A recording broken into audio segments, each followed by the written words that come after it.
to get them to gobble. Now, they still will gobble. Instinctually, Yeah, to let up in the tree. Yep. Even things to look forward or things to look things to look for on good gobbling mornings.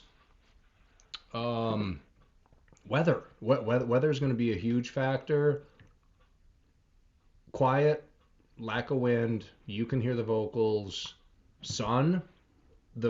Typically in the turkey woods, the very first thing you're going to hear every single morning, the very first thing that's going to wake up are the songbirds. Your little Tweety birds. You're going to hear those wake up first. You're going to hear all those Tweety bird vocalizations. The more Tweety bird noises you hear in the morning, it's probably going to be a real good gobbling morning. So a Tweety bird, a little songbird is not a turkey, but there's so much relationship in between with the vocals that you hear as the morning progresses from dark to that gray light to when that first turkey is going to open his mouth. So those things to listen for, typically in order: songbirds, then you might hear the crows, and then you're going to hear the gobbles. So kind of in that order. So I never, ever, ever make any call prior to any of that. Okay. I don't want to sound like the first hen up in a tree. I want to know where the toms are. And then I want to listen to any gobbles up in the tree. Then I really, really, really want to pay attention to how much hen competition that I have in the morning. And then that's going to determine how aggressive I'm going to call. And that's also going to determine time of year, how much foliage is on the trees. And if I'm not stuck in a ground blind, I'm going to get up and move. If I know confidently I have permission and room to move and cut distance on those birds, that's going to play such a key factor in what those birds are going to do when they fly down out of the roost. So two things. If it would seem natural that in the morning when the tom gobbles and he gets the hen's response, mm-hmm. that they're both going to at some point be on the ground, mm-hmm. and if nature goes its normal way, the hen will typically travel to meet the gobbler. He's Yep. gonna stay in position. Yep. I'm gonna assume though that because they are in the wild, mm-hmm. they are going to be, if their goal is to announce themselves and get together, mm-hmm. that the other side of that coin is they don't want to keep announcing themselves and get together with a coyote or a bobcat. Right. So those calls should get weaker, lower, and less frequent. So from that point, I'll call it a courtesy gobble. Yeah, you said it before, courtesy gobble. So yeah.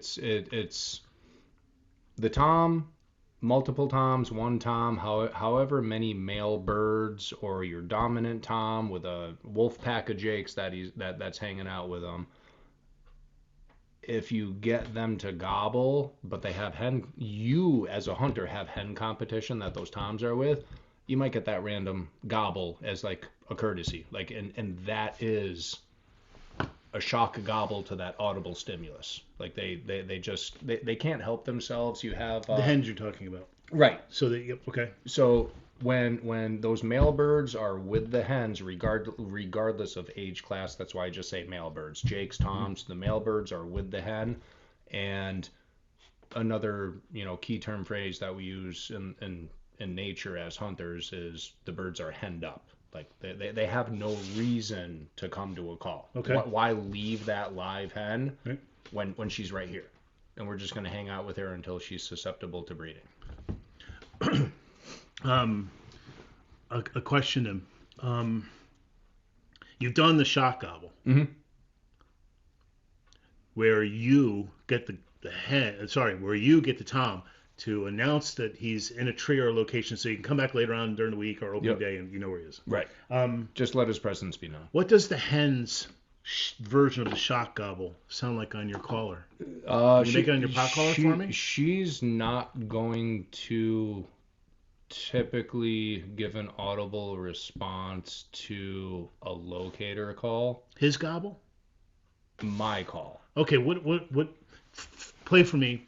You've heard the actually go ahead. Can you make the sound of there's a gobble, mm-hmm. and what should I expect to hear next from the hen? what sound would she make With if you were to duplicate it on your pop collar? with the time elapse, just typically yelps. Okay. Just the yelp of a hen.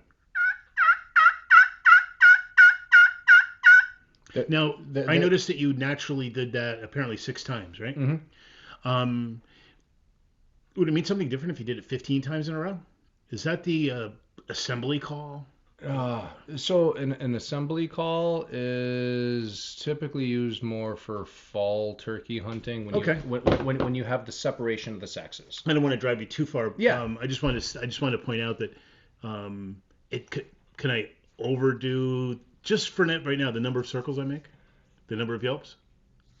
Me personally, yeah. We've talked about that. Right. Pronouns. He himself and Brian. Me, myself, and I. What I like to do. Yeah. I don't. What we like to do. What we like to do. What I don't want to do is have an elongated call sequence where there's a potential overlap with a response. The response of the male. Okay. Do I care about the female? Absolutely. I really, really care if there's going to be hen vocalizations back to me calling as a hen. And that's typically going to be too many chefs in the kitchen. And I love a vocal hen that is just grumpy, that you're in my kitchen, this is my house, and that's where I do a lot of calling. If she's going to be vocal, I'm going to be vocal, because I'm not talking to him, I'm talking to her. Why are you fighting with her? Establishing dominance territory. And what happens if you establish? I mean, what happens? Can you tell me what happens if you do versus what happens if you don't? So if she beats you, tell me what happens if she beats you. First of all, who's her audience? Both of you are still talking to the gobbler, right? Yeah, the Tom. Right. So me personally, I'm not talking to me personally. Damn it, Brian. So I says to myself. That's my wife. Yeah. So I'm not talking to her anymore. Excuse me. I'm not talking to him. I'm straight up talking to the hen. So in this circumstance where if I get a mouthy hen, what I'm going to refer to as a mouthy hen because she's vocal, she's talking back to me, the very first call sequence that live bird makes, I'm going to count. 1, 2, 3, 4, 5, 6, 7. Okay, she had 7 yelps in there. And then I'm going to wait. And I'm going to wait just a little bit, and then I'm going to give 7 yelps back, and then I'm going to pause.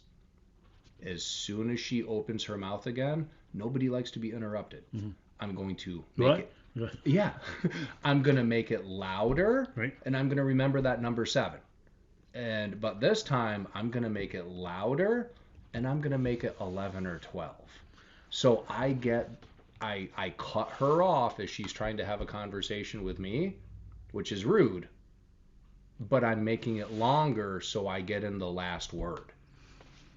And that really pisses in somebody's Cheerios when you interrupt them, you're rude, and you're literally trying to ruffle her feathers.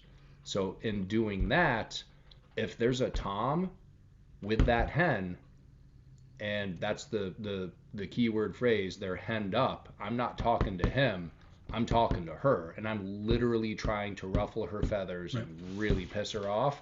And if she commits and comes to me, he's just going to follow that live hen. The reason why I'm grabbing the pencil is you kind of just made me think of something. You're counting the number. I'll just say it. Do individual turkeys have an individual cadence? Yeah. Based on their mood or something? Or yeah, absolutely. All right. Absolutely. Like those soft yelps to those more aggressive, louder yelps is also going to indicate mood of, hey, I'm over here, or I'm agitated as hell. And time and experience is going to dictate what you hear the cadence of tone.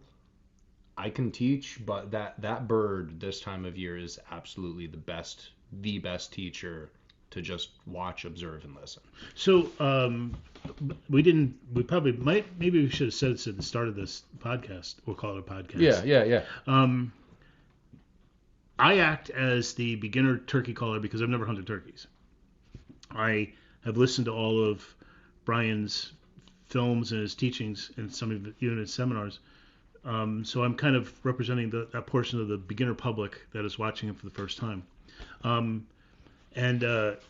What I'd like to know is if there's a turkey cadence, Brian. Mm-hmm. This is a weird question to ask. This is Okay. a crazy question. Okay. Can you show our viewers the answer to this question? Rather than explain it to me, can you show our viewers the answer to this question? Okay. Okay. What is the difference between the sound of a properly, I don't know what the present participle of cadence is, but the normal hen yelp in the morning when she's content sound like compared to the beginner hunter who's trying to mimic it on the pot call? Is there a difference where you could go, oh yeah, that does not sound like a hen. This is what a hen sounds like, and this is what a guy with a pot collar doesn't know what he's doing. Too much pressure, too loud, and the muscle memory that every single one of us creates, you kind of have to break muscle memory a little bit so you don't get into a repetitious pattern. So, what does a real hen sound like? That depends on the cadence. Yes. This is something that I've said before. That Well, I mean, is this gonna? Here's me. I've never done it before. too fast. Too fast, too short, too long. But I'm making that squeak. Sounds like a yelp. Gotta give me credit. I mean, it's been referred to as mediocre calling, but yeah. So you just saw what a beginner would do who's not put in sufficient practice with his pot caller. You were able to tell that was a human. Yeah. What does a real hen sound like? Just for a second, and we'll move on.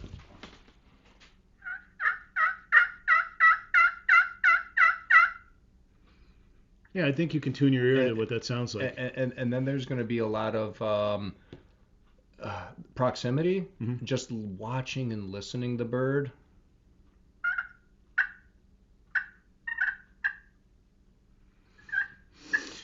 As they're walking and scratching and feeding, there's super subtle vocalizations that are coming from that hen as she's moving through the woods. On Rush Custom Callers channel, Brian has it's pretty good. It must be at least a 40-minute video of him recording a hen. Oh yeah. And you can hear that was probably one of that's probably one of the best videos to watch before you go to hear. If you've never actually been out in the field, I've never listened to hens communicate, and she was looking for a gobbler, right? She was looking for me. She was looking for that hen competition. Right. She was grumpy. It was later in the season, and very, very, very confident. I was in very close proximity of where she had. Yeah, this hen net. comes out from quite a distance. At one point, we can't even see her as a viewer in the woods. And she will come out and over the next hour and a half literally do 2 circles right around Brian. We're walking on a little stone wall behind him, looking right at him, looking around. She knows that there's a hen there. Yeah. She thinks there's a hen there. Watch that video. It's one you don't even have to watch. Just put it on while you're doing the dishes or cleaning the house or driving or something. Just listen to this bird talk to Brian long before she gets there. And then I think at some point you join her in that conversation. Oh, yeah. When she's like walking away. And he gets her to keep coming back to him. She keeps coming back. She's desperately looking for this competitive hen. Oh yeah, no, and that was the dynamic that time of year. Very confident. I was very close to where she was nesting, and she doesn't want to deal with that competition. When nesting is different than roosting. Yeah. Okay, because she's got eggs on the ground. Eggs on the ground versus roosting up in the. On this we'll call proverbial roost. Are there other hens up with the gobbler up in the roost, right? They're all up there in the roost. And is it a couple of trees, one tree, a clump of trees? Adjacent. Okay. Adjacent, same tree. Does that tree facilitate good roosting habitat? So this is something really, really, really cool to look at. One of the videos that we're gonna do in the future, coming up during the month of May, when either myself or my daughter or a friend If you straighten the legs of a turkey, you can take the toes and move them up and down. If you bend, call it the knees of the turkey, and if this was the knee of the turkey and this is the turkey's Careful, foot, those have nails in them. yes, when you when you bend them, the feet do this. Even with a dead bird, they'll do this. So when those birds go up into a roost and they get settled in for the night, when they bend their knees, their feet lock with those tendons, so they don't have to be up in a roost physically exerting the energy to grab onto that tree limb. So that's something I'm going to show on the tendons of the bird.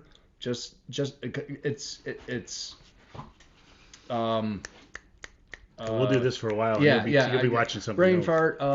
It's the a natural reaction. Anatomy. That's the word I'm looking for. Anatomy. It's the anatomy of the bird that I just find fascinating. When you retract the elbows and they bend, their feet just lock. So they get into that position. It doesn't matter how freaking windy it gets. They can just lock into that position. So where those hens and those toms and those jakes, where all those birds are roosting, isn't necessarily the same tree. They can be adjacent trees. It's the habitat surrounding it to facilitate, can I get into that tree to actually roost? And how many good roosting limbs are there? But they're typically within proximity, but they need to fit that organic shape. So when they do this for the night and they just waddle right in and they tuck into that little ball to go to sleep, when they retract and tuck in and bend those knees, those feet just grab right on, and then they go to sleep for the night. Now, it's really interesting looking at that anatomy. Yeah, I'd never even heard anything like that before, but there's so much of this that I think as we want you to hang on and watch the whole video, but I can tell you we're going to really simplify this. But and actually, in terms of what you need to do in order to get your first shot on the target. But hunting is a lot about it's a lot more fun if you understand all of these behaviors of the prey you're after. It's a fascinating animal, and it makes it much more enjoyable while you're waiting for your shot if you're starting to predict their movement and you're able to listen to them talk and understand what they're saying. And that's what we're kind of hoping to do to get you started today. And you have the variety of the rest of the library to look at. But as the beginner, I like to jump in with some pretty stupid questions because this roosting area, you find it. Yep. How close do you get to it on opening day? And at what time do you approach it? Okay, opening day is typically lack of leaves, lack of canopy. I'm sorry. What you meant was on opening day, yes. The environment or the woods are leafless. You're going to have seasonal change quick. Okay, yep. Very quick. So right now it's brown outside. A week and a half, the greenery is going to start filling in. The foliage is going to start filling in. And that's going to dictate your range and how much you can conceal yourself. That's going to dictate how close do I actually want to get. And I've said this before. I really have a 100-yard rule all year long. All season long. I don't want to get 20 yards from a roost tree. Okay, so 100 yards would be your maximum or minimum distance. Maximum distance. That's going to be my minimum that I want to get. He can make flubs. I can't. I flub all the time. I don't want to get 100 any closer than 100 yards. Okay, so that's the way to from a roost tree, because when that bird flies out of the tree, they're going to cover that 100 yards. They potentially could cover that 100 yards. So question answered. Or they could potentially just drop right down out of the tree 10, 15 yards. Next question. Yeah. You're doing that in darkness then? Yes. Okay. Yep. I am traveling and commuting in the sanctuary of cover of darkness. That should make sense. Yep. Now the next question, probably not going to be an easy answer. Okay. But I have you've discovered the roosting tree. Yep. How do you know where to place yourself? I mean, did they always fly down to the same side? How do you know where to sit and wait for them? I mean, what if you're 100 yards over here and they go 100 yards that way? How do you prevent that from happening? That can be a coin toss. Oh. That's going to be a coin toss, but the best thing that I've found is what is a potential destination point that that bird wants to fly down and gravitate towards. Mm-hmm. If they're roosting on a field's edge, they're probably going to fly down into the field. Okay. Why fly into the wood? They can fly, but they are not graceful. Mm-hmm. They are not a graceful flyer. They're very good at gliding. Very good at gliding. Pitch down out of the tree into an open field, and then the other reason that Can't they glide like 100 yards? Depending on topography, Okay. absolutely, Yeah. absolutely. If you had topography on your bingo card, please scratch that out now. Yes. One of the properties that I've hunted in the past, when the habitat used to be conducive, the birds would roost on an island on the middle of a river, and I would, off the roost in the morning, call those birds off of the roost to glide across the river to land on hard ground where I'm calling from. So you're waiting for them, and you know exactly where you're going to land as much as possible. As much as possible. Yeah. As much as areas. possible. Yep. Yeah. Visibility is the biggest thing with that bird. Oh, So- elaborate. They survive with vision. They don't survive with sense of smell. Right. So if hypothetically, if that turkey's roosted on a field's edge, Mm-hmm. where is the best vision for the bird when it lands? Is it in the timber where it could be ambushed by a predator, or is it in the middle of a field where it can look at its surroundings and have reliability that I'm not getting ambushed? Okay. And that's the hypocrisy to this of, as a caller, when to recognize, when to call, if that bird's vocal, fire them up and just get them so excited that they want to come to a call, and then try to beat that hen competition versus let your presence be known and then just shut up. I've heard this thing called the fly down call. Yeah. Do you ever use it? Oh, yeah. Yep. It's like a cackle. Can you make that on a pot caller too? Yeah. It's fast, aggressive cuts. I got to hit it right.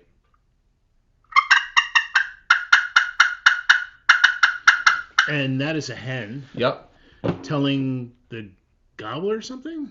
How does that work? Why does that call down work when you make that sound?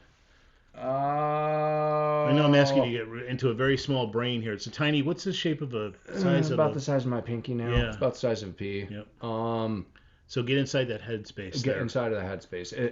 If I were to correlate the sound with the action of the bird or a vocalization of why it's making that sound, I'd really say it's not in, like, when we run, it's probably something like that. Oh, it's not like it's lonely and wants everybody to come down? It might. Okay. Like, honestly, like, I don't know. Like, Yeah. I'm thinking of why that bird is making the vocalization. And this is another thing where I'd be confident to say, when we as humans run, and you hear that sound as we're running, it's wing flaps and that aggressive coming out of a tree with that cutting versus gliding. If you make that cackle, sorry. So It's a cackle and it's the come down sound? Yeah, Okay. come down call, or a fly down. Okay, so Yeah. if you make a fly down sound, Yep. does the whole what do you call a group of roosted turkeys? Flock. A flock of turkeys? Yeah, I call them a flock. All right. So, are they all coming down to that call? Not necessarily. Okay. One thing I do like to do is, if I've had that vocalization of however many male birds there are up in a tree, and then I do hear hen competition, I'm going to be the first hen on the ground. And I want to call before I get to that point of everything goes quiet. When everything goes quiet after you've had great tree talk, when it goes quiet, typically that means birds are on the ground. And then whoop, radio silence. And then maybe you'll get those courtesy gobbles. Right. Or maybe you get that gobble that heard you when you were calling at the appropriate time, where you hear the first gobble, don't call. You hear the hen, don't call. Wait an appropriate, and this is very difficult to describe when is the first appropriate call to make? Like, how much time needs to elapse from that first gobble to, okay, I'm going to announce my presence over here? Because they haven't come to you already. Right. Because they could still be in the tree, Would or it be they're fair still then on to the ground. say, oh, hey, Yeah. before I ask you, would it be fair then to say your object isn't allowed to make a single sound? Before I say that, available, we do have Rush custom callers. This is your famous slate pot call, Yep. turkey call. That's a slate over Now, glass. typically these are $2,750 each. But if you use code Boots on the Ground, you'll get it for the remarkable discounted price of. I don't even remember what I have them on the website okay. for now. But yeah, use Boots on the Ground. Otherwise, I think it's what? It's $150? Less than 150. Less than 150. I think okay. 120 something. Yeah, so like $2,000 less if you use Boots on the Ground, okay? Put that in the website. Don't put it in the comments. Oh, They're not. So anyway, back to my question. And what I was beginning to think was, Brian, am I actually, if I find the roost, do my shot gobbles, find my roost, figure out where they're going to fly down to, Yep. and I'm going to ambush them without making a single sound. It's going to be a silence. Boop. That's the ultimate success. Not necessarily. Easiest success, fastest success. If when to call and when not to call. No. Actually, would you be happy to go into the woods and just be silent and kill a bird? And yes. I'd have, it would be exciting, but like the interaction and the vocalizations, that's, I want to play that cat and mouse game with the turkey. So as I hinted before, there is the podcast, YouTube expert gurus, or guys like me that do mediocre callers trying to talk to you, but there is what would you say? Give us on a scale of 1 to 10. What is the possibility of you do good reconnaissance, you find that roosting area, you determine where those birds are going to fly down to, you make your approach in the cover of darkness, the sanctuary security of cover, that you will come home with a turkey without making a single call? Low.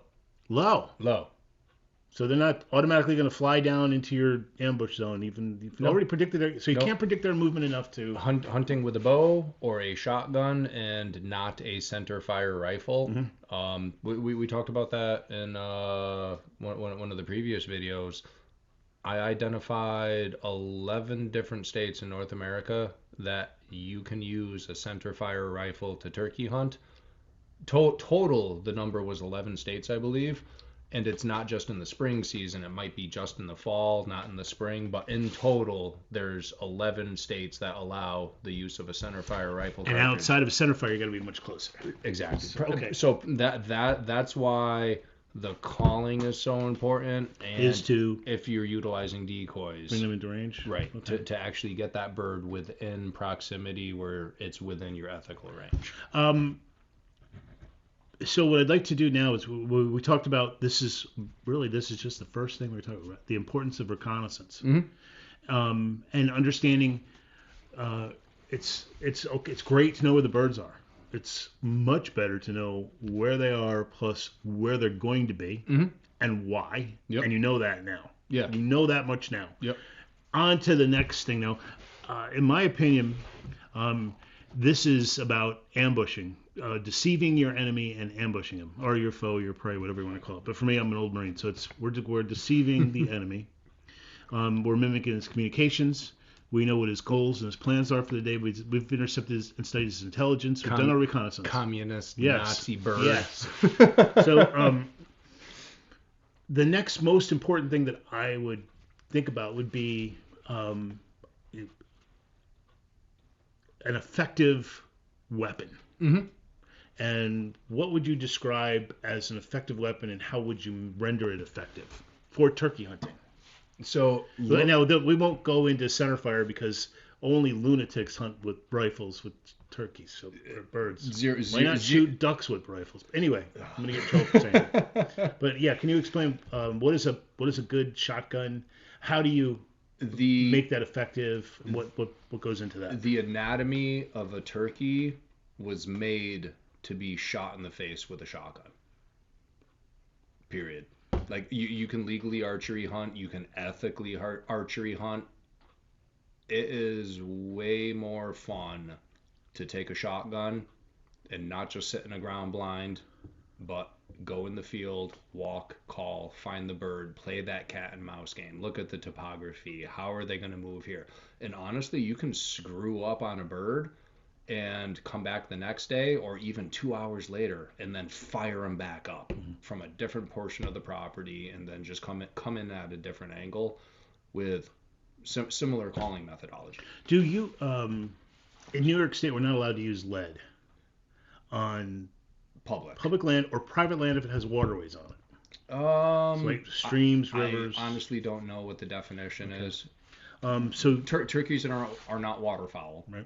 So if we're a field hunting waterfowl, no matter what, where, when, how, why, you are using steel shot non-lead ammunition if you're pursuing waterfowl. And it doesn't matter any other circumstances. Waterfowl season is lead-free steel shot only. Now, in order to get past that that need to avoid lead, everyone's switching to tungsten. Yes. And if it was very critical to make sure your shotgun was patterned to kill the bird ethically, it's 10x that now. Financially. Can you explain how you pattern a shotgun? So I noticed you use certain cardboard pieces. Yeah, if you could address the audience. We did that video with my daughter Kennedy. She got a new shotgun. I got her a Stevens Break Action 410. I believe it's a 301 model. She's proficient. She's been shooting for a long time. Her gun safety is on cue. When we brought her out to sight the shotgun in, I start at very, very, very close range, 10 yards, 12 yards. So our spread pattern is very, very tight. And with number? With lead shot number 9. We're shooting 9 tungsten at the turkey. I'm not going to spend $10 per round sighting tungsten in on cardboard. Yeah, see, here in New York State, we pay, I think it's a $25 background check for ammo purchases. It's not 25, but still. What is it? It's going to be, what, 20? No, it's, I think it's a few bucks per box.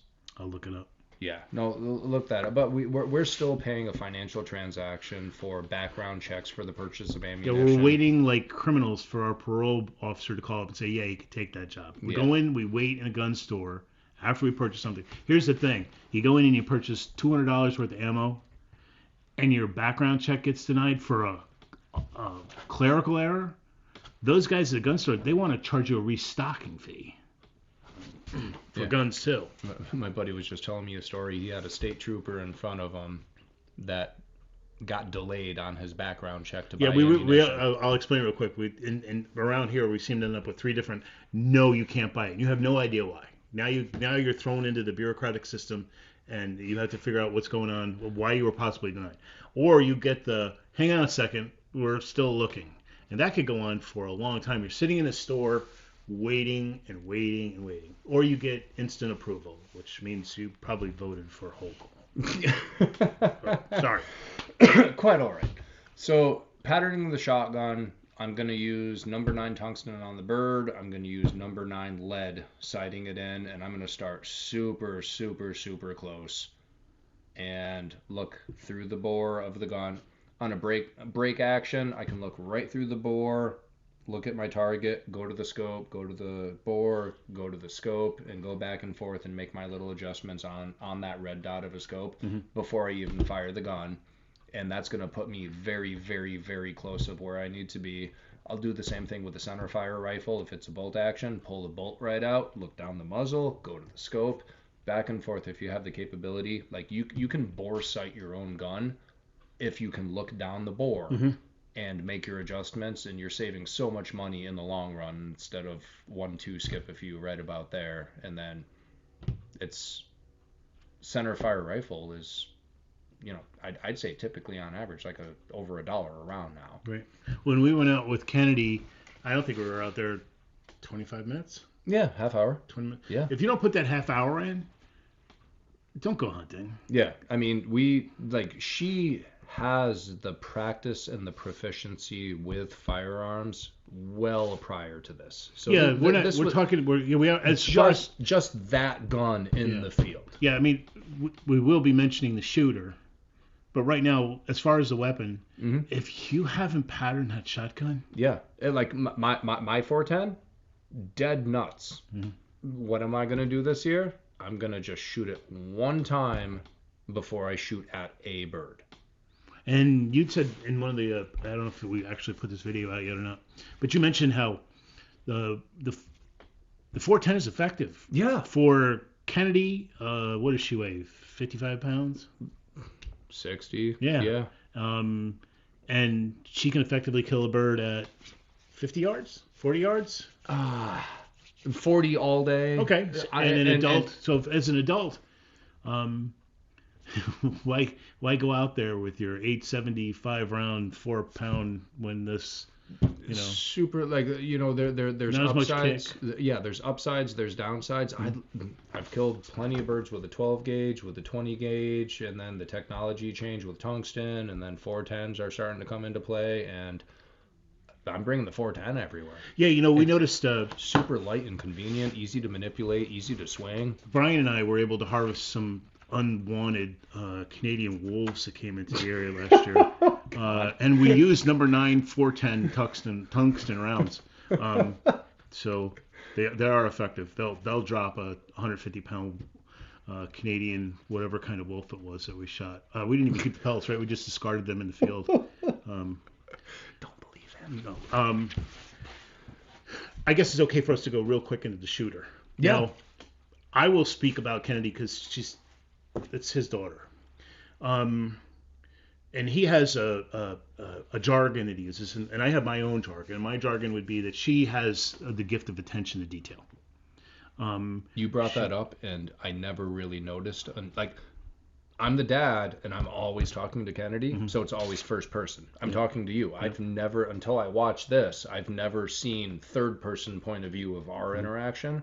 I've never seen third person point of view of Kennedy and I. Yeah. And you brought that to my attention, and I loved every second of that. Yeah, in the videos you'll see that, first of all, the father-daughter relationship is extraordinary.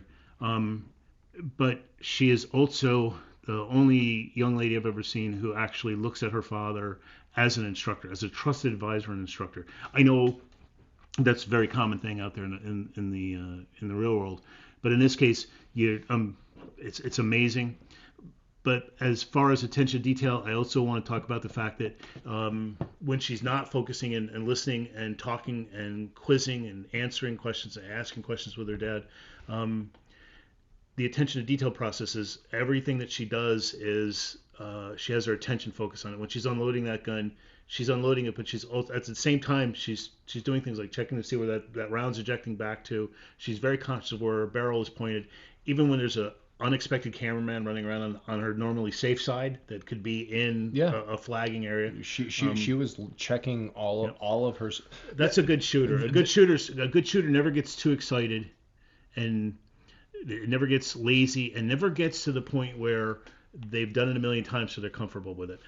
In the construction world, if you came and told me that someone just fell to their death from a height in a fall from a building, and I would be able to basically tell you the age of that person is going to be probably between 46 and 48. Completely. Because they've been working at the edge for so long that they're not afraid of heights anymore. And those of us that have been handling weapons for a long time, we're not as, that natural fear of things goes away, and that actually can sometimes save your life or save somebody else's. So with her attention to detail, she's an excellent shooter.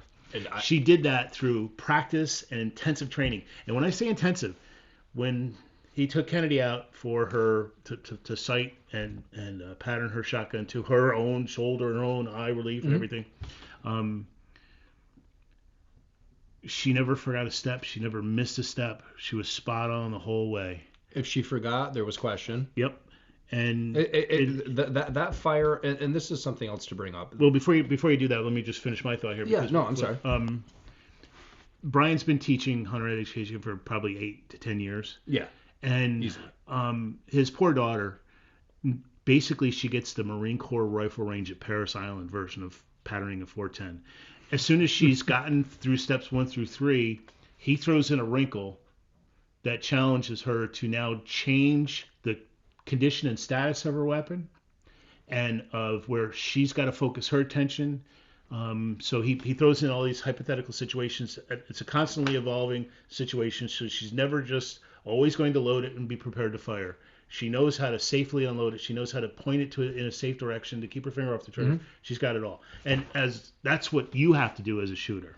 And I'll stop there. Yeah, You've done a great job training her. Thank you, Yep. thank you. Like my goal with my children is I want both of our kids, when I say our, my wife and I want them to be a reflection on us in a positive way. Yeah. Now we just, I think both of us have recently watched the film on, I can't think of the young boy's name,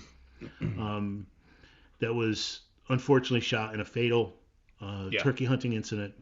And you got to remember that these shotgun rounds are fatal at a certain distance. At a distance, you know, like out there, they're gonna hurt like an SOB. Yeah. But and unfortunately, for me, one of the worst, not unfortunate, the worst part about this was, this is a former Marine who fired and killed, I believe, an 8-year-old or 11-year-old boy. I don't remember.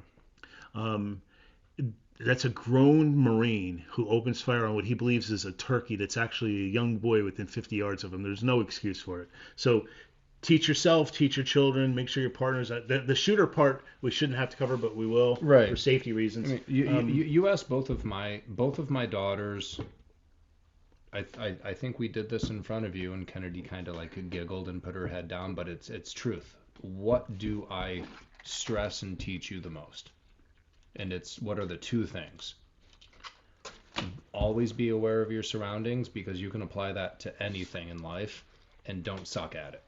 When do your best, communicate, ask questions. If you don't know the answer, find the answer. Just don't suck at it. Don't suck at it, and be aware of your surroundings. You can apply that to absolutely anything you do in life. Yeah, I don't want to go into it too far, because this is not a video about how to instruct your children to be safe shooters. But I will say this. Sometimes those accidental discharges that we have at the range are the greatest learning lessons for. And we almost had one. Yeah. The loading, the unloading, yeah. that Stevens 301, we both learned something. Mm-hmm. I'm not her, she's not me. Easy peasy. Put the shell in, lock it so it's not broken open. You lock it up after you put the shell in. It was her dexterity. And then I'm looking at her dexterity with her muscle mass to actually put the gun back into a locked position to cock the hammer back. So we amended a little bit. And then we also amended, how does she take safety off, squeeze the trigger, and then roll the hammer down? And it's one action. I actually had her just squeezing the muscles right here. It's easier to do both at the same time instead of try to squeeze the trigger and then go to all the muscle in your thumb.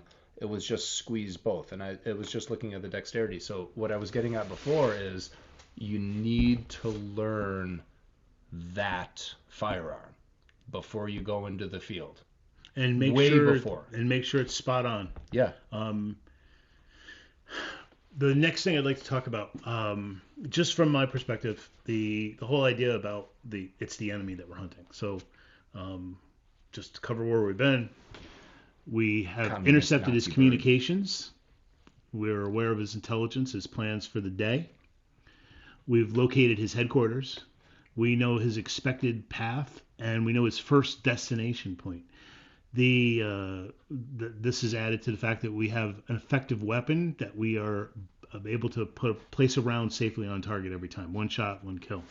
Now, the next thing that I would like to talk about is why the battle here, as far as I can see, after all these other steps, all these other things are in place, the next battle is between your body objecting to be in one place for an extended period of time versus the eyesight of this turkey. Mm-hmm. Take it from there. Comfort.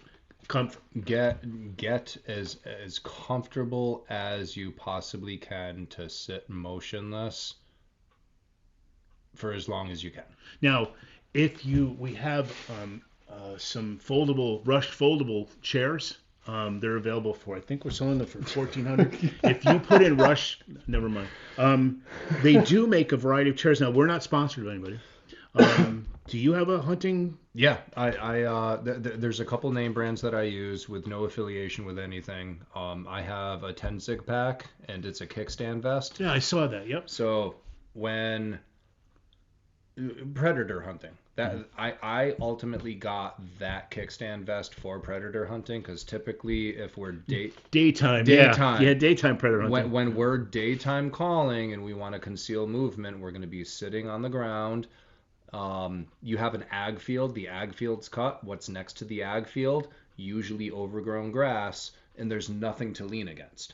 You don't have anything to lean against until you hit that stone wall fence or whatever that obstruction is of perimeter of property or the edge of the tree line. And good luck on that being a comfortable spot to put right. back. Yeah. But if you did get to that to sit, what's in your way now between you and the actual field? You have all of that tall grass. So having that kickstand vest where you can just pop, and then lean back, it's like a portable Barco lounger. So comfort means you're moving less. You're moving less. Your ass isn't falling asleep. Right, and that's also going to increase your duration on stand. Exactly. So. And that movement, as far as a turkey. Yes. We know that a coyote might be able to see your movement 200 yards away, but he has no idea what you are. Right. What do we know about the turkey eyesight? Better. They survive with vision as opposed to smell.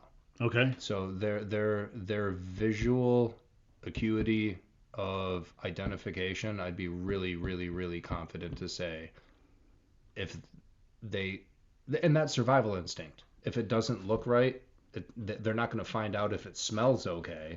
That's not a thing. So if that survival instinct was, what was that? Okay, that could be danger. Done.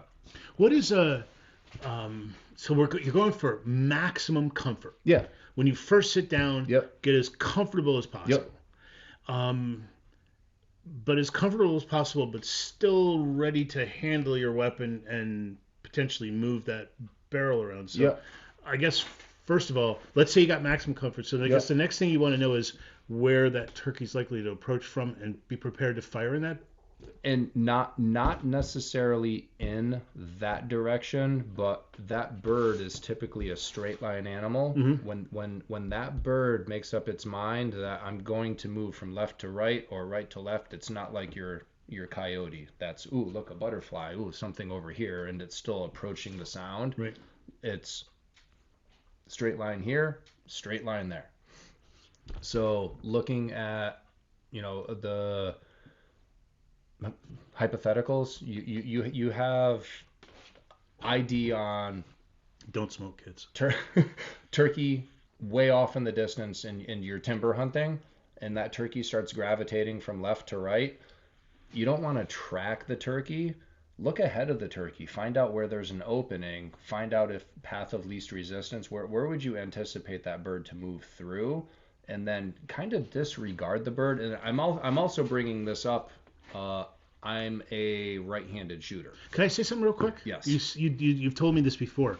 From what I understand from your teaching is the minute that that gobbler, that tom, hears my call or the hen's call, he knows exactly where I am. Right. And pretty much an idea of the distance based on the sound of my call. Yep. So he's going to take a path. Yes. That's probably not going to be circuitous around me. He's not going to try to get downwind of me. Right. He's going to use terrain, his vision. Terrain. But he knows where I am. Yeah. Okay. He knows where you are. And this is another thing to bring up.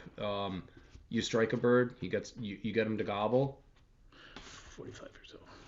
Huh? 45 yourself. Yeah. No, I mean 45 yourself at the camera. 45 myself to the camera. I thought you meant to the bird. Yes. No, I mean 45 yourself. I'll take that out. So I'll 45. You get a bird to gobble. Hold on. cut. Brian, you'd said before that I'm a great caller, and he just sorry. Well, go ahead and jump in. I'll have to edit that part out. All good, all good. You get that bird to gobble. You don't want to continue to call as you're approaching that gobbler because you sound like. Oh, so wait a minute. You changed stuff. We were sitting comfortably. Right. I'm just bringing up potential hypotheticals. Okay, can we finish that first though? I mean, because it is now it's a totally different hunt. Right. Now you're what's that called? Still hunting. Yeah. Okay. So can we just finish that part where you know that bird's coming to you. You're stationary. He's coming to you. You probably even went quiet because you know you. So at this point, you've called. He's gobbled. He is now coming to look for you. So now you you have to figure out where he's going to come. Right. So so now this is the chess match. Okay. What is he going to do? How is he going to gravitate? What survival instincts is that bird going to use?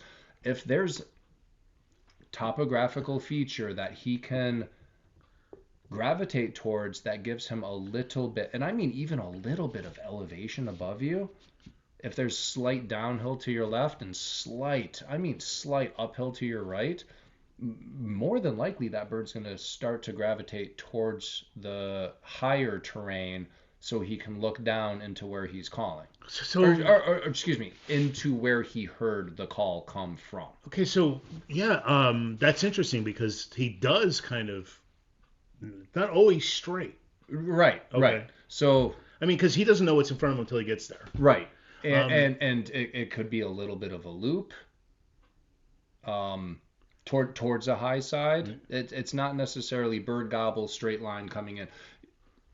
And this is a scenario with 0 decoys. If you have decoys and you've called, he's gobbled, he answered, and then you shut up, the next thing that should happen, if he's committed and he's coming, you're probably going to hear an unprovoked gobble because he's just yelling, "Where are you?" Okay. And then at that point, maybe just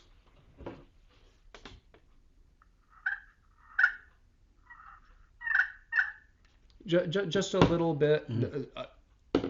Something we haven't talked about, which is an absolute killer call, is no call at all, but taking your hand and just rustling the loose leaves. Yep. So we'll get to silence. You sound like a scratching hen on the ground. Yeah, I've heard scratch the leaves. Scratch the leaves, and you just sound like a feeding hen at that point. But before we go too far off, you as a hunter, you have to somehow, like you said, you have to anticipate his approach to you. Right. So that's going to determine where you sit, right, and that you get comfortable there. Mm-hmm. And so and then trying to premeditate what is he going to do. So we're not sitting in a bowl, and he's not going to come and look down at us. Right. Well, that would be bad. Right. Is it bad to be too high above him? Yeah. Okay. You can, if the terrain feature is too aggressive. Mm-hmm. And then just picture if you were the turkey and you hear a hen up here and you have really, really aggressive topography to actually crest. I don't want to be surprised. Okay. So if there's terrain that goes around that kind of gives increased visibility. Mm-hmm. So that's something that I always look for. Where is the most amount of increased visibility that bird is going to have coming on the approach? But would it be fair to say that, or a good idea, that if we are calling, we don't want to be 100 yards, we don't want to be able to see him 100 yards away and straight down the road. We want to catch him as he comes around a corner that we're anticipating him to be at so that we can... Yes and no, okay. Because as a caller, you vocally communicated that you're a hen, mm-hmm. and then if you have decoys, then you can just shut up at that point, right? And then you're just letting the decoys do the work. So you have the vocalization of, hey, I'm a hen, and wherever that bird is, as soon as it has line of sight, and then it's just the decision of the bird. Is it or is it not going to commit to the decoys? And if you have to call faint. Yeah. Subtle. Low. Yep. And another thing that I like to do is what I call taking the bird's temperature. Mm. Like, fire them up. get them hot. Like those are really, really, really, really fun birds to hunt. All right, so let's as far as that fire up, I'm just gonna make a note here. Fire up, and we'll just jump back up for a second. Yeah. Comfortable. Yep. We have an idea of where this bird's gonna make its approach, Mm-hmm. and he's gonna be 20 to 40 yards away. We take our shot. Mm-hmm. You a few seconds ago, you're like, if he's, make this a little. Well, where's my gun? Yeah. Where's my shotgun? It's not my. Where's my? It's not my gun. It's my body.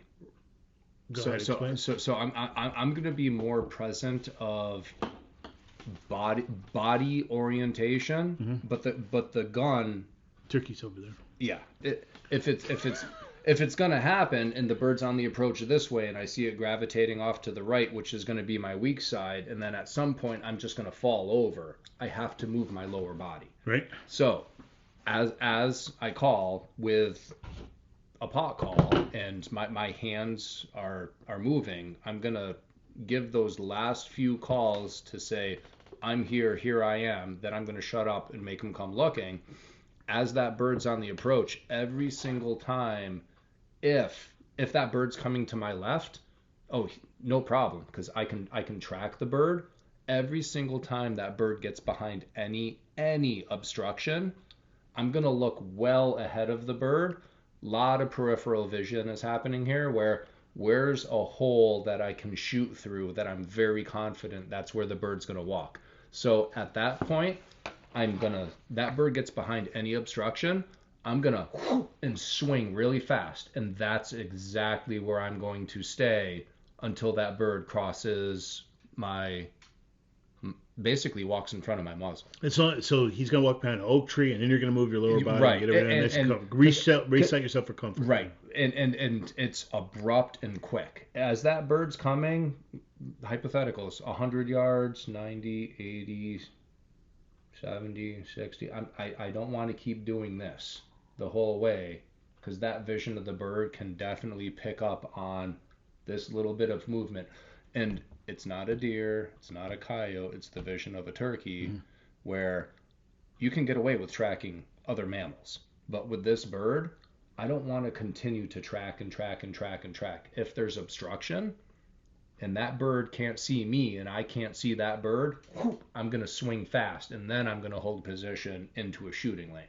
And then it's the same thing going to the right, where I can only track so far until I have to move my lower body. That is a very, very, very difficult scenario. Large mass movement. So as soon as you see the line that the bird is taking, especially if it's going to your weak side, right-handed or left-handed shooter, if it's me right-handed, if it's going to my right side, if that bird hits obstruction, I'm not doing this, I'm actually doing this and scooting my lower portion of my body, and then I'm going to be looking for a hole.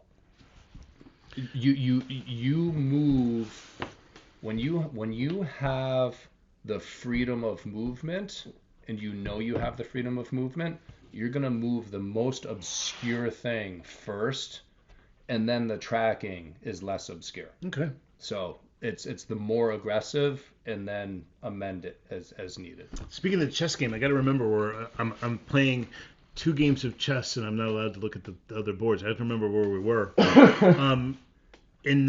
So I'll just take you very quickly. I'm in my comfortable location. I have an idea of where that bird's going to appear. I'm all set. He gobbled. I gave him my little come over here. And it's been an hour and a half. An hour and a half. Or it's been, let's say it's been an hour and a half. How long before I think I might have a problem? I'm going to get bored as heck after the first 20-30 minutes, and I'm probably going to get up and move and relocate and leave, and I'm going to find the bird that wants to play the game, and that's going to be a walking and calling. So another thing. Go ahead and take me through that process, because I'm just going to assume that as much as that turkey, that gobbler, knew where you were when you made the hen, you have a pretty good idea where he is with his roosts. Right. So if he's not showing up very quickly, and you're within that 100 yards, He should show up within a certain amount of time. And he's not showing up for a reason, and I'd say the very, very, very high likelihood the reason is you have hen competition to deal with. So take us through that. He hasn't shown up. What are you doing? So you had mentioned fired up. That's why I wanted to go back. Yeah. That's my chess piece. Okay. Fired up. So if he's fired up, there's a time and a place to overcall and shut up. I love that bird. You touch a call and he cuts you off, and then he will not shut up. He'll talk to everything on the whole entire approach coming in. Oh, but we don't want to engage him that way, do we? If it's not broke, you don't fix it. Well, I mean, you also don't want a bobcat or a coyote to pick him off on his way to you. That's true, but circumstances of that actually happening. No, I'm. Yeah, I mean, like if the bird is gonna play the game. Yeah. I'm gonna keep doing it. Okay. Because it's fun as hell. All right. Like if you have confidence and satisfaction, you touch a call and he's gobbling, and you can hear that bird cutting distance and he's coming. Mm-hmm. If you can't see him, but he's still just ripping gobbles, and every time you touch a call and he's just getting closer and closer, it's still putting you to that point of, okay, there's going to be a time here real soon where I need to shut up because I need to get ready to shoot him. Right. It's tighter to do that as opposed to... That highly communicative bird is not the one that's going to wait, right? He's not going to have you 20 minutes. Right. So 20 minutes, silence, he hasn't appeared. What are we doing? So you've been on stand for 20 minutes. Yep. You know he's there. Yeah. We thought he was coming. Now we're not sure. And the only reason we know... you're not sure. Now the only reason we know he's coming is because we had a vocal. We didn't have a visual, correct? Right. We're just assuming that you were the most attractive sounding hen. Right.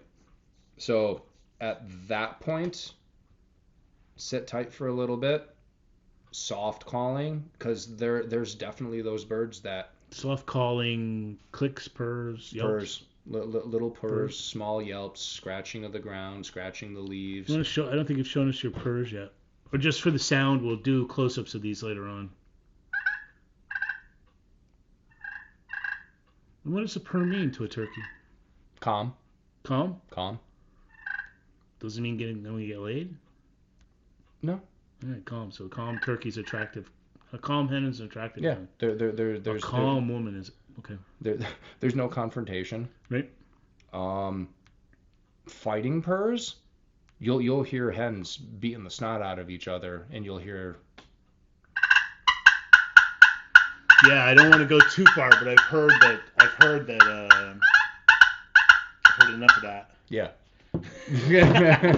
I've heard that fighting purrs are one of the secret tips for public land. They can definitely be a killer. Yeah. And pressured turkeys. I'll use them, and I'll use them as a last resort. All right, so you're purring.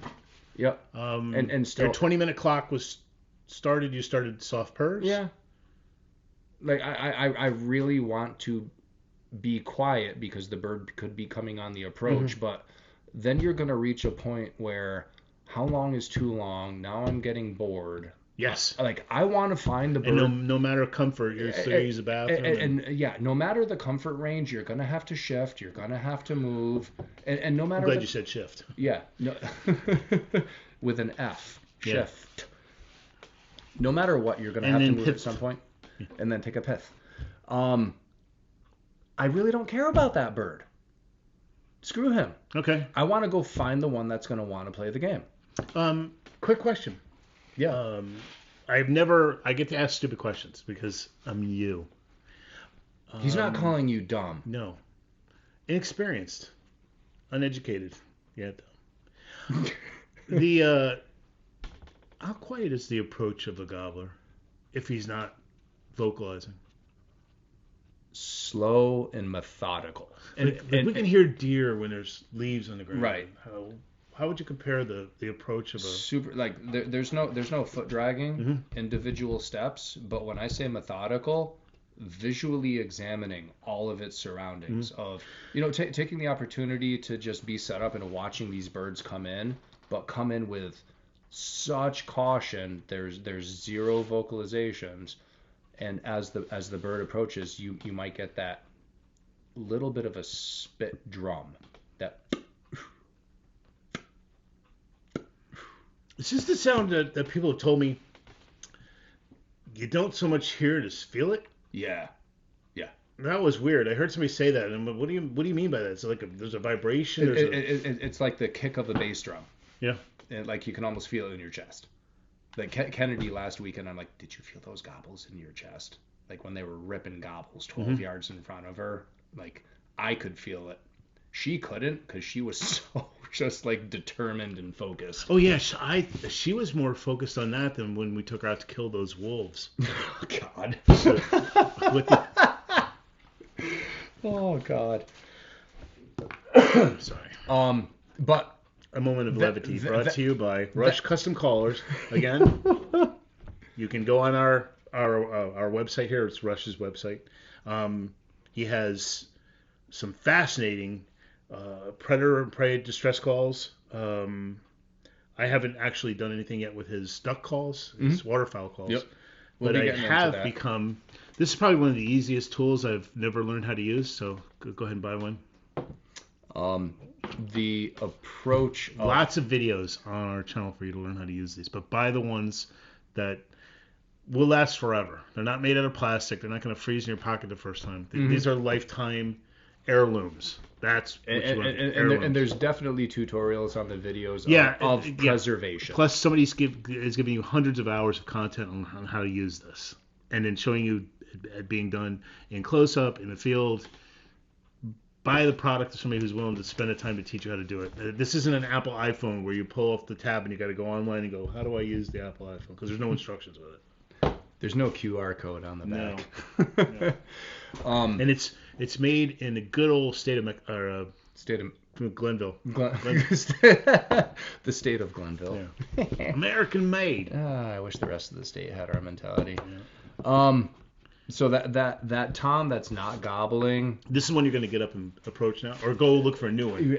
If I have a visual on the bird, then you can talk to it. Super methodical. Just having the luxury to watch these scenarios. Yeah.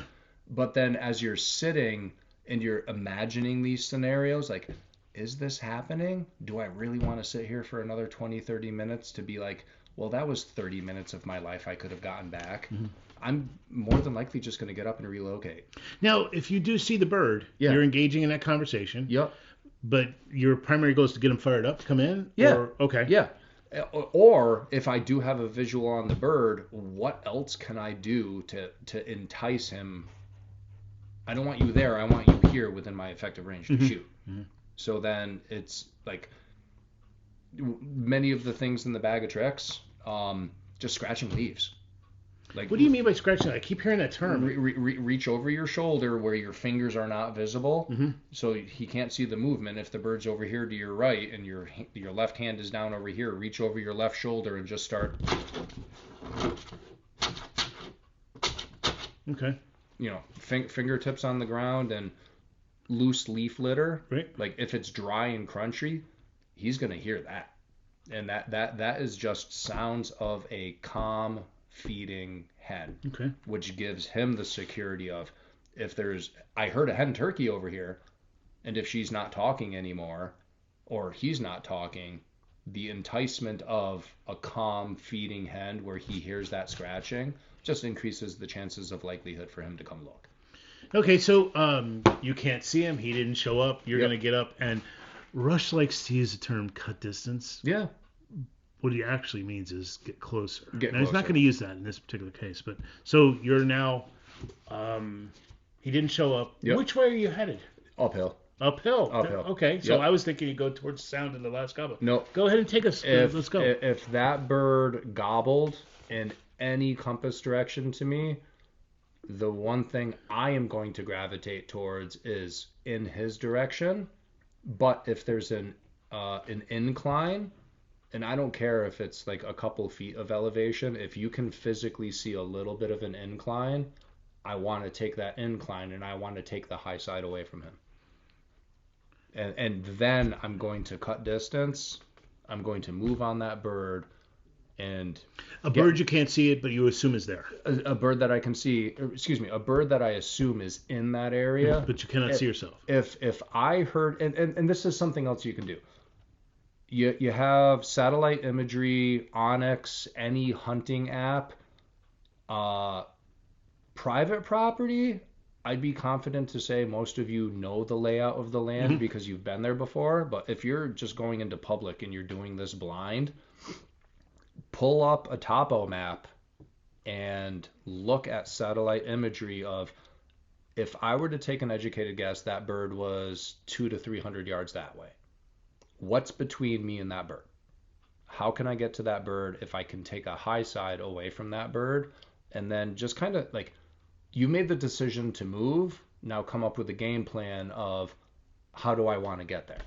And the last thing, and I mentioned that before, don't continue to call walking in that direction because if he made the last gobble, now you sound like a responding hen coming to the call. He has no reason to open up his mouth again.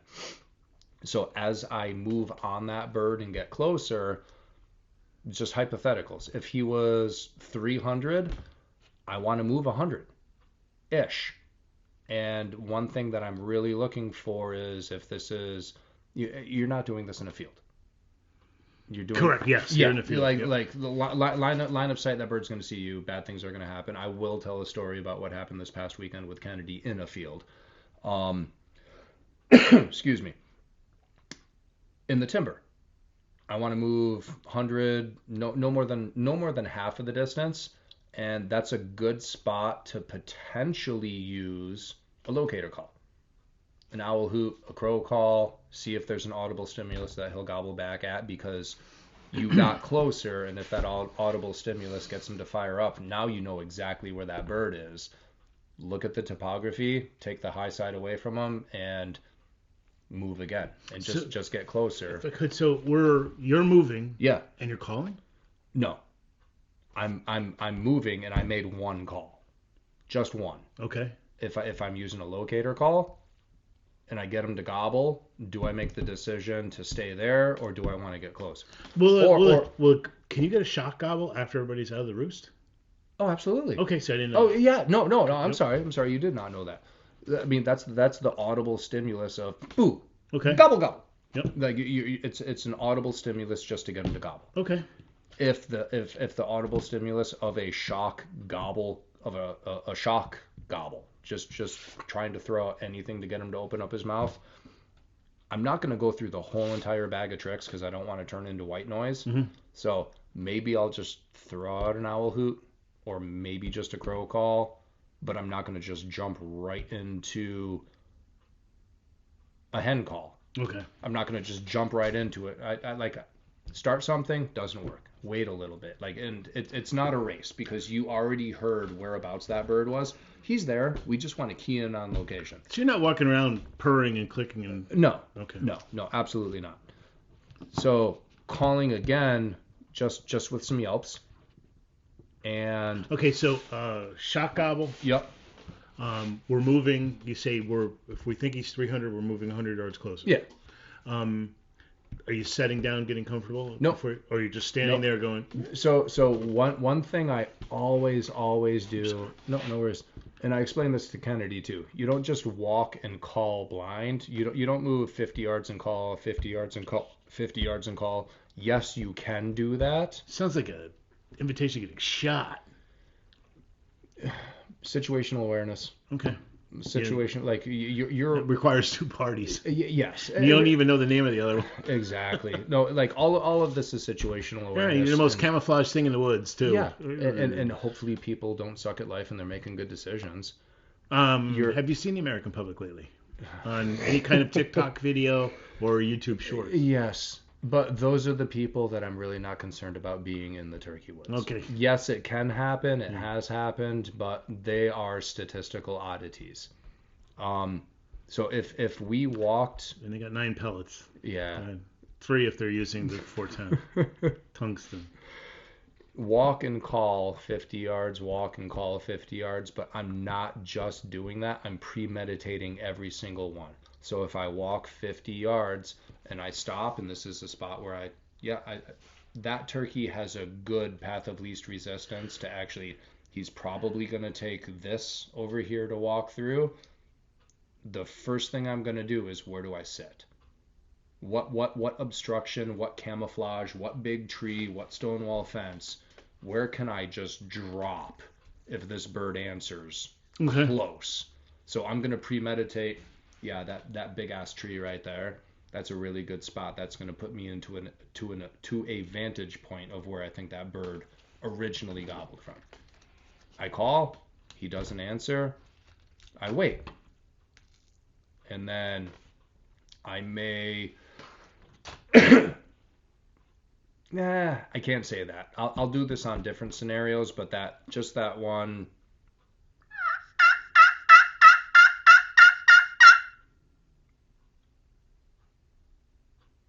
10, 15 seconds, 20 seconds, nothing gobbles. I'm gonna move, and then I'm gonna keep going. Um, I get to a point where he gobbles. I already premeditated that big ass tree. That's where I'm gonna sit. This is how I'm gonna adjust my body. This tree, that stone wall. I'm camoed. I'm good. I have structure. I can sit. He answered me, but premeditate instead of randomly call. Oh my God, what do I do? Like you have all the time in the world to premeditate before you make a sound. You make a sound first and then you scramble. So premeditate before you make a sound if you're on the approach. And typically, that's something that I always do, even if I'm not cutting distance on a turkey. If I'm just walking property and making a call, I'm going to premeditate where I'm going to sit before I even touch any call. Plan. Yeah. Plan ahead. Plan ahead. Figure out. You're good till you're not. Yeah. And don't be not. So a question. Can a gobbler, or does a gobbler, make a sound or do something that tells you we're done for the day? Toms, Jakes, hens.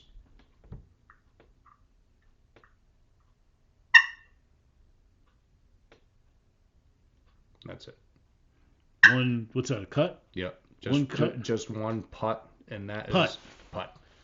I mean, the putt and the cluck, that's an alarm putt. Okay. Just that one single syllable.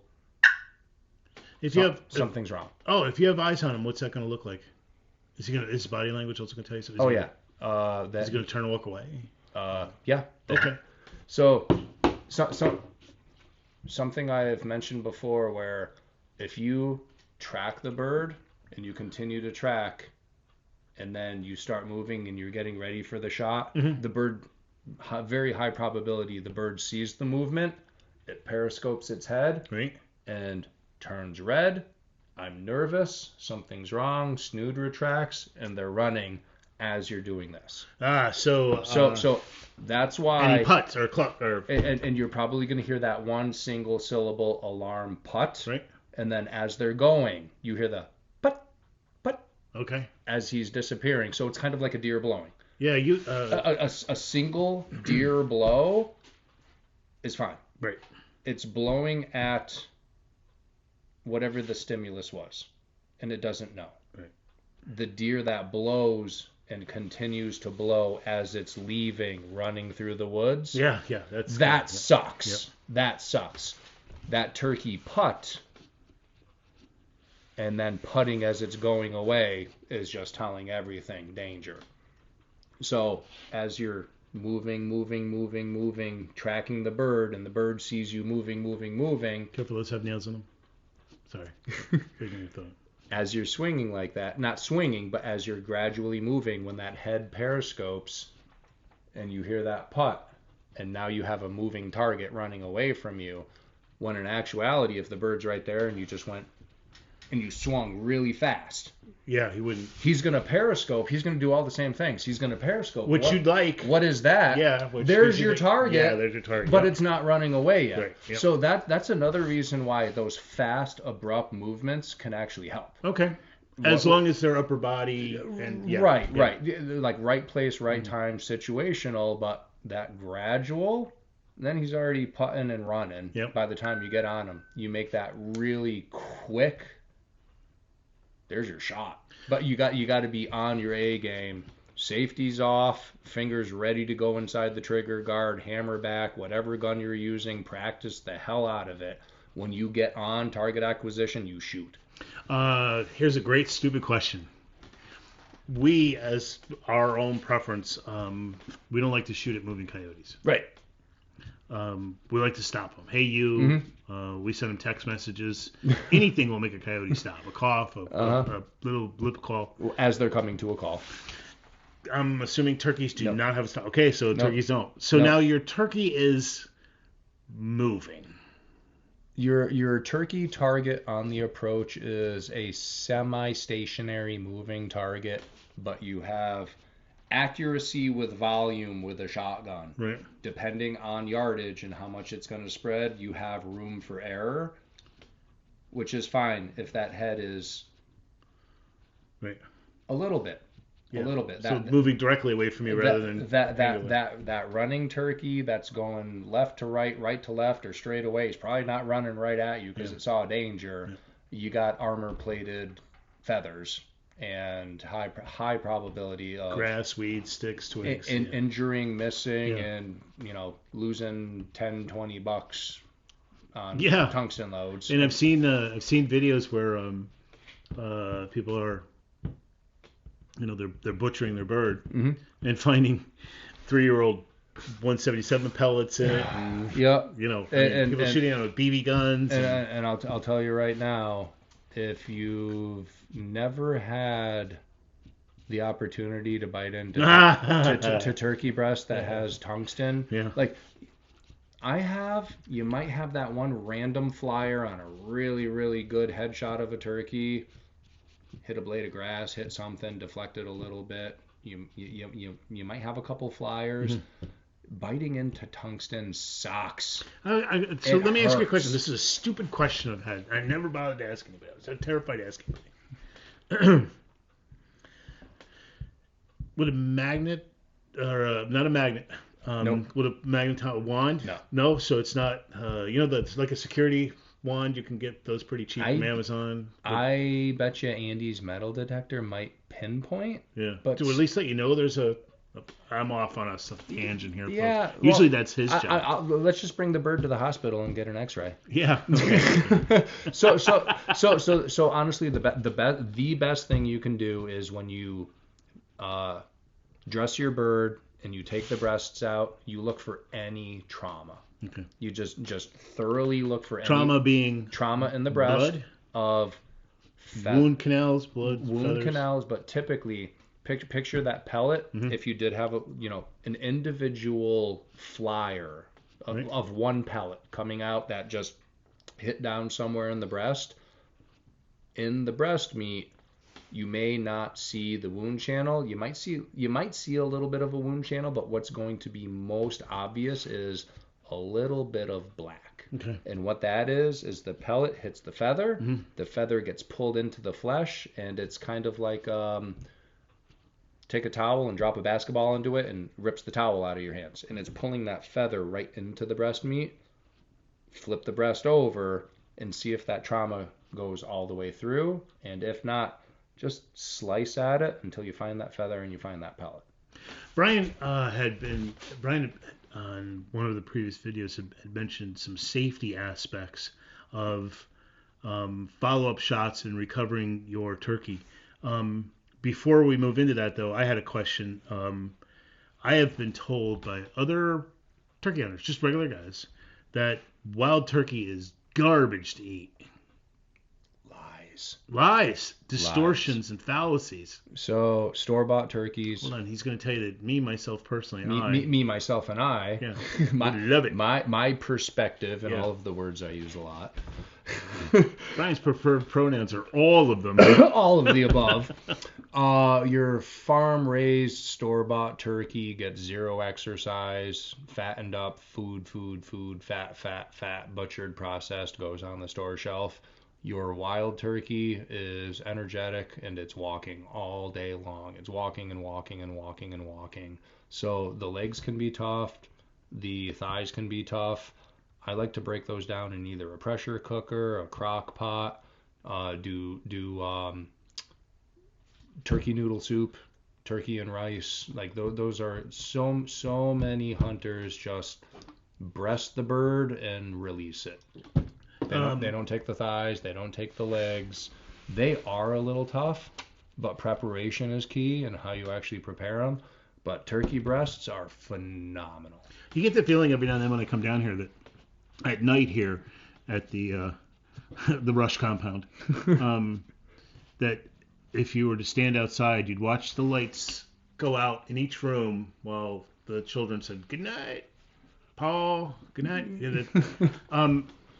But I would like to go back. I'll cut out the bad humor. I'll make myself look good.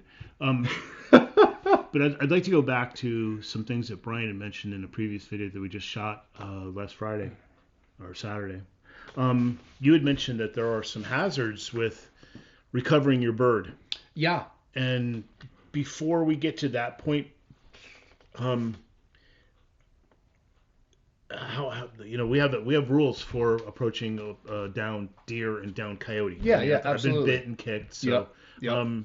Can you take us? We've just fired, Mm-hmm. and can you take us from there? We've taken our shot. So that there's an immediate action, right, with the weapon, and it's not put it on safe. It's reload. Okay. Yeah, we can take us from there. Yeah, you shoot and reload. Like just always be prepared to reload. Like Kennedy with a single shot. She does not reload. That's a process. Even I wouldn't want to try that. That's a process. Yep. She ejects, and she's these are things that we've practiced. She ejects, and I hand her the second round. Like I don't have to fumble through anything. That second shell is in my pocket, ready to go in the event the kid needs it. So if she shoots, that's all she needs to do. Eject it, and it's also the safety with her gun. She doesn't need. Like she can't do certain actions with her gun. No, physically, with the safety. Physically, she's limited in her size and muscle density, muscle proportions. And her dexterity, if she can physically, like she can get the shell in, but can she physically? And she's already burdened by that rush ego, which just weighs a ton, especially when they're little. They don't have the legs for it yet. So the number one thing is your first shot. Be prepared for a second shot. God, if you're in a state where you can shoot two birds in the same day, reload. Definitely reload. But you're always reloading anyway, just to make your approach. Yeah. The bird's down, reload. Yeah. And depending on... on... one of those zombies that pops back up. And... That's a possibility. I've seen birds just reanimate and whoop, take off running when you're walking out to the bird on the approach. So you shoot the bird piles, like everything looks good. You're confident, really good hit, and then you have that old chicken with its head cut off, flopping around on the ground, its nerves. Can the bird reanimate and run away? I've seen it happen, so don't walk to the bird. And imagine empty-handed. Yeah, imagine even a fatally wounded turkey getting more than 6 yards into the woods is going to be a nightmare to pick back up, right? To track and find. They're going to run into God's thickest crap, and that's where they're going to die. Like you killed the bird. Probably unrecovered. Good luck recovering. Yeah, the camouflage. So the things to do after the shot, you hit the bird folds up, you got the wing flap, you got some feathers flapping around.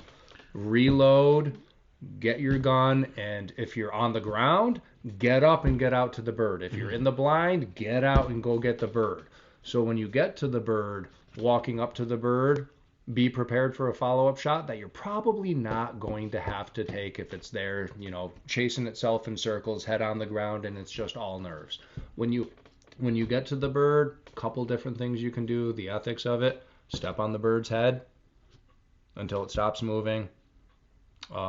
It's dead. Isn't that going to ruin the beard? No, not on the head. Okay. Beard's coming out way down here. See how much I know about turkey? I watched a 12-year-old draw a snood perfectly proportioned. 12-year-old draws a perfectly dimensional proportional snood, and all I could ask her was, "What'd you put a worm on the bird's face for?" Anyway, moving on. That's not the beard. Yeah. Stepping on the bird's head.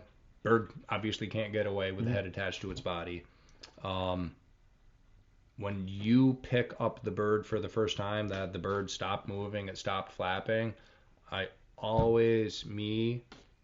Me, myself, and I, what I personally do every single time, I'll reach down and I don't pick up the bird by the spurs. Excuse me, but not by the spurs, but by the feet. I don't pick it up by 1 foot. I shot it in the head. It's bloody. Don't care. Pick it up by the head and just hold it out arm's length. And those wings do this when you hold the bird upright. And if they flap, they're doing this. If you hold the bird by the feet upside down, now it's upside down and gravity does this, and now the wings can reach out really far. You'll get hit with the wings, especially youths, especially kids. Get their hands bloody. Like, it's part of the whole experience, but the safety thing, not getting hit with the wings, and then you're also keeping those spurs, depending on the age class of bird, like even a 2-year-old bird, even a 1-year-old bird, but you get a 2-year-old or a 3-year-old bird that has some really good hooks on it. They get sharp. Where are those spurs located? On the turkey's ankles. Where's the bird's butthole? Right above that. That bird takes a dump. That bird's feet are on the ground. There is so much bacteria on those turkey spurs. That's how you get a wicked, wicked infection. So holding the bird by the neck, gravity makes the wings do this. You're keeping those spurs and feet away from you. They're not kicking. The only thing that can potentially reanimate is just the wings. So just holding the bird away, grab the bird by the head, and you're really limiting yourself with potentially getting spurred. Hasn't happened to me. I've had buddies get spurred. They've gotten infections. Antlers on deer. Think of the antler on a buck like the spur of a turkey. Mm-hmm. 2 buddies, nice buck. They're giving the buck the ready 1, 2, and they're going to heave ho into the bed of the truck on a good respectable sized deer. The one guy slipped and one tine from one antler penetrated the guy's blue jeans and actually poked his leg. And the next day he was in the hospital. Yeah, you should understand that wicked staph infection. Of all the cuts, abrasions, lacerations, incisions, the last one of the word Caleb is punctures.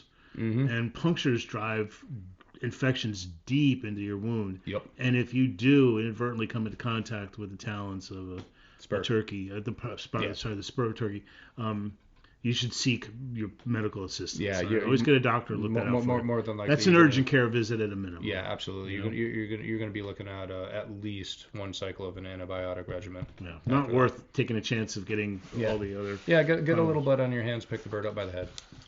All right, so we're not going to go too much further with this. I think we kind of reached a natural end for the beginner one. Yeah. And I'll cut it there. We're going to put a couple of beginner videos up here for you. Probably the one I like for you to see the best, which is another long one. We'd like to just remind you to subscribe if you can. And again, save yourself at least $1,975. It's not a striker, don't draw. Yeah, see. Have a good day, folks. Thank you.